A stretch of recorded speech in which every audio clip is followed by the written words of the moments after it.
जय जय श्री राधे श्याम। श्री हरिराम व्यास जी महाराज के 3 पुत्र थे। इन्होंने अपने पुत्रों में अपनी संपत्ति का बंटवारा विचित्र ढंग से किया।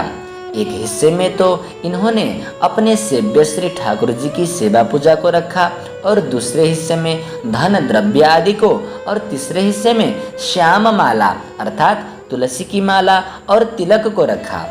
इस रीति से श्री व्यास जी ने बंटवारा किया और तीनों पुत्रों को छूट दे दी कि वे स्वेच्छानुसार जो चाहें सो ले लें।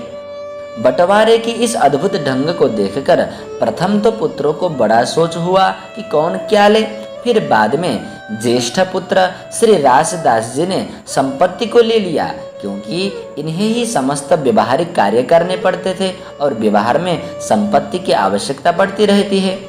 पुनः दूसरे पुत्र श्री बिलासदास जी ने ठाकुर श्री जुगल किशोर जी की सेवा को ले लिया और तीसरे सबसे छोटे पुत्र श्री किशोरदास जी ने सहर्ष श्री तुलसी माला और तिलक को ले लिया। लेते समय श्री किशोरदास जी ने भाव में भरकर यह भी कहा कि पिताजी, बड़े भाइयों के लेने के बाद में यही बचा रहा, इसीलिए मैंने इन्हें लिया हो, ऐसी बात नहीं है। मैं तो पहले से ही इन्हें ही चाहता था, परंतु बड़े भाइयों के संकोच से मैंने इन्हें पहले नहीं उठाया तो भगवान ने मेरी रुचि रख दी। प्रभु की कृपा हो गई, मेरे लिए यही बचे रहे।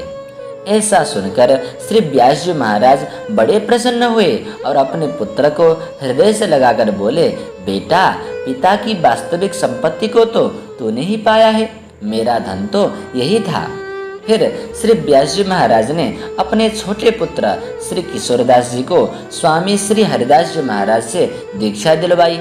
श्री स्वामी जी ने भी कृपा पूर्वक श्री किशोरदास जी को अपनी उपासना पद्धति को समझाने के साथ साथ दिव्य दृष्टि भी प्रदान की, जिसके फलस्वरूप उन्हें धीर समीर घाट पर दिव्य महाराज का दर्शन हुआ।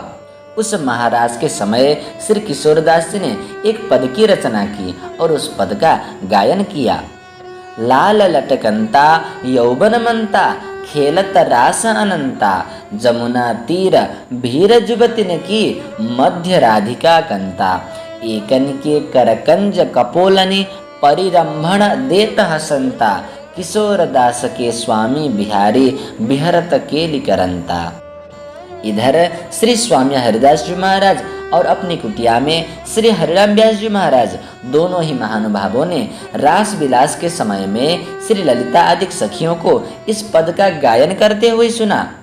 तब श्री व्यास जी स्वामी श्री हरिदास जी महाराज के समीप आए और अत्यंत आश्चर्यचकित होकर पूछे कि यह किशोरदास कौन है, जिनका रचा हुआ पद दिव्य रास में ललिता आदि सहचरियां गाती हैं।